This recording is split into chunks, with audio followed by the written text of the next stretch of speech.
Budget നിരാശാജനകമെന്ന് ധനമന്ത്രി ബാലഗോപാൽ. തിരുവനന്തപുരത്ത് വാർത്താ സമ്മേളനം നടത്തുകയായിരുന്നു മന്ത്രി. നരേന്ദ്രമോദിയുടെ മുന്നണി താൽപര്യം സംരക്ഷിക്കാൻ വേണ്ടി മാത്രമുള്ള ബജറ്റ് ഫെഡറലിസത്തിന്റെ കുറിച്ച് ഇനി പറയാൻ മോദിക്ക് അർഹതയില്ലെന്നും ധനമന്ത്രി പറഞ്ഞു. നിരാശാജനകമായ ജനവിരുദ്ധമായ ബജറ്റെന്നും കേരളത്തിനെ പൂർണ്ണമായി അവഗണിച്ച ബജറ്റ് ഇതാണെന്നും ധനമന്ത്രി ബാലഗോപാൽ. വിഴിഞ്ഞം പദ്ധതിക്കായി പോലും തുക അനുവദിച്ചില്ല. എയിംസിന്റെ കാര്യം പരാമർശിച്ചു പോലുമില്ല. BJPയുടെ അക്കൗണ്ട് തുറന്നപ്പോൾ കേരളത്തിന്റെ അക്കൗണ്ട് പൂട്ടുന്ന അവസ്ഥ. BJP MP-മാർ ഉൾപ്പെടെ രാഷ്ട്രീയ ഭേദമന്യേ കേരളത്തിന്റെ ആവശ്യങ്ങൾക്ക് വേണ്ടി പരിശ്രമിക്കണമെന്നും ബാലഗോപാൽ പറഞ്ഞു. നമ്മളെല്ലാം കാത്തിരുന്ന ഒരു ബഡ്ജറ്റാണ് അവതരിപ്പിക്കപ്പെട്ടത്. മൂന്നാം മോഡി ഗവൺമെന്റിന്റെ ആദ്യ ബഡ്ജറ്റ്, യൂണിയൻ ഗവൺമെന്റ് ആദ്യ ബഡ്ജറ്റ് രാജ്യത്തിന് അങ്ങേയറ്റം നിരാശാജനകമാണ് എന്ന് പറയുന്നതിൽ വിഷമമുണ്ട്. കേരളത്തെ സംബന്ധിച്ചും വളരെ പ്രത്യേകിച്ചെടുത്ത് പറയേണ്ടതാണ്. ഇത്രയും കേരള വിരുദ്ധമായ, കേരളത്തിൻ്റെ ഏറ്റവും ന്യായമായ ഒരു കാര്യങ്ങളും സംരക്ഷിക്കാൻ തയ്യാറാവാത്ത ഒരു ബഡ്ജറ്റായിപ്പോയി ഇത് എന്ന് അങ്ങേറ്റം പ്രതിഷേധത്തോടെയും വിഷമത്തോടു കൂടിയാണ് പറയുന്നത്. ഈ ബഡ്ജറ്റ് സാധാരണഗതിയിൽ ഇന്ത്യയുടെ ഭാവിയെ കരുതിയും ഇന്ത്യയുടെ വികസനത്തെ കരുതിയും ജനങ്ങളുടെ പുരോഗതിയെ കരുതിയാണ് വേണ്ടതെങ്കിൽ യഥാർത്ഥത്തിൽ ഇന്ന് കേന്ദ്ര ധനകാര്യമന്ത്രി അവതരിപ്പിച്ച ബഡ്ജറ്റ് മോഡി ഗവൺമെൻറ്റിൻ്റെ ആരോഗ്യത്തെ കരുതിയും ദുർബലമായ മുന്നണി ഗവൺമെൻറ് എന്ന നിലയിൽ മോഡി ഗവൺമെൻറ്റിൻ്റെ ആയുസ്സിനും ഭാവിക്കും വേണ്ടി മാത്രം നടത്തിയ ഒരു രാഷ്ട്രീയ ഗിമ്മിക്കും പൊളിറ്റിക്കൽ എക്സസൈസുമായി മാറി എന്നുള്ളതാണ് ഏറ്റവും പ്രധാനപ്പെട്ട കാര്യം. സാധാരണഗതിയിൽ രാജ്യത്തിലെ എല്ലാ സംസ്ഥാനങ്ങളുടെയും താല്പര്യം സംരക്ഷിച്ചുകൊണ്ടുള്ള പദ്ധതികളും പരിപാടികളുമാണ് വേണ്ടത്. ഇന്ത്യയിലെ സംസ്ഥാനങ്ങളെ ഒന്നും കരുതിയിട്ടില്ല എന്ന് മാത്രമല്ല, ഏറ്റവും ന്യായമായി ചെയ്യേണ്ട കാര്യങ്ങൾ പോലും കരുതിയിട്ടില്ല. അതുകൊണ്ട് ഇതൊരു പൊളിറ്റിക്കൽ എക്സസൈസാണ്. Political exercise to protect the it's a life saving for the NDA ഗവൺമെൻറ്റാണ്. അതാണ് ആക്ച്വലി വേണ്ടത്. ഒരു NDA കോalitionനെ ലൈഫ് സേവ് ചെയ്യാനുള്ള ഒരു പൊളിറ്റിക്കൽ എക്സസൈസ് മാത്രമാണ് ചെയ്തതെന്നുള്ളതാണ് ശരിയായി പറയുമ്പോഴുള്ള കാര്യം.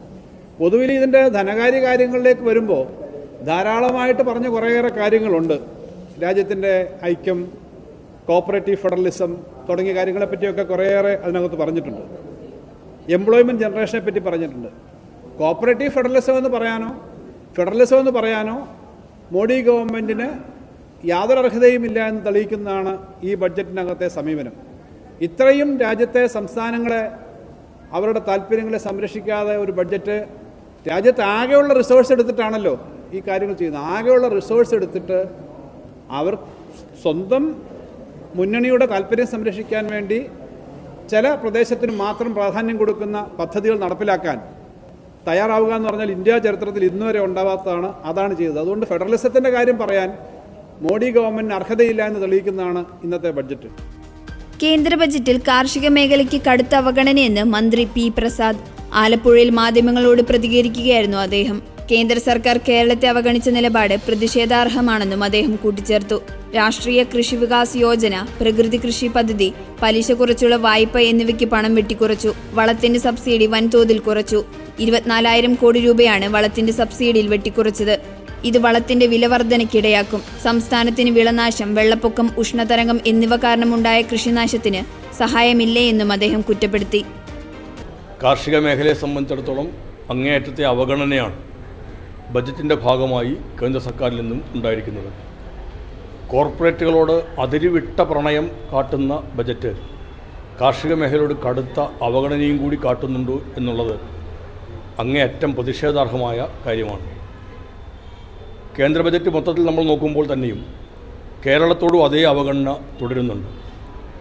ഉത്തരേന്ത്യൻ സംസ്ഥാനങ്ങൾ കഴിഞ്ഞാൽ പിന്നീട് ആന്ധ്ര മാത്രമേ നമ്മുടെ രാജ്യത്തിൻ്റെ ഭരണാധികാരികളുടെ ദൃഷ്ടിയിൽ പെടുന്നുള്ളൂ എന്നുള്ളത് പ്രതിഷേധാർഹമായ മറ്റൊരു കാര്യമാണ്. ബജറ്റ് മൊത്തം നോക്കുമ്പോൾ മോഡിയെ താങ്ങി നിർത്തുക എന്നതിനപ്പുറത്തേക്ക് ഇന്ത്യയിലെ കർഷകരടക്കമുള്ള സാധാരണക്കാരെ നിലനിർത്തുക എന്നതിന് പ്രാധാന്യം കൽപ്പിക്കുന്നില്ല എന്ന് കാണാൻ കഴിയും. കാർഷിക മേഖലയ്ക്ക് ഏതാണ്ട് 1,22,000 കോടി രൂപയാണ് നീക്കിവച്ചിരിക്കുന്നത്. മുൻകാലങ്ങളിൽ അത് കഴിഞ്ഞതിൽ തന്നെ 1,24,000 കോടി രൂപ നീക്കിവച്ചിടത്തുനിന്നാണ് കുറവ് വന്നിരിക്കുന്നത്. തൊട്ടു മുമ്പ് തന്നെയും 1,34,000 കോടി രൂപയുണ്ടായിരുന്നു. ഓരോ തവണ കഴിയുമ്പോഴും, ഓരോ ബജറ്റുകൾ കഴിയും തോറും കാർഷിക മേഖലയ്ക്ക് വേണ്ടി നീക്കിവെക്കുന്ന തുകയുടെ അളവ് കുറയുന്നു എന്ന് പറയുന്നത് കാർഷിക മേഖലയോടുള്ള അവഗണനയല്ലാതെ വേറെ ഒന്നുമല്ല. അതുകൊണ്ടാണ് കോർപ്പറേറ്റുകൾക്ക് വാരിക്കോരി കൊടുക്കുന്നതിനും ഇളവുകൾ നൽകുന്നതിനും മത്സരിക്കുന്ന ഒരു ഭരണകൂടം കാർഷിക മേഖലയെ കൈയൊഴിയുന്നു എന്ന് പറയേണ്ടി വരുന്നത്. ഒരുപാട് പദ്ധതികൾ ഇതുമായി തന്നെ ബന്ധപ്പെട്ട് പറയാനുണ്ട്. രാഷ്ട്രീയ കൃഷി വികാസ് യോജന RKVY എന്നുള്ളത് നമ്മുടെ കാർഷിക മേഖലയുടെ അടിസ്ഥാന സൗകര്യ വികസനങ്ങൾക്കുൾപ്പെടെയായി പണം നീക്കിവെക്കുന്ന ഒരു പദ്ധതിയാണ്.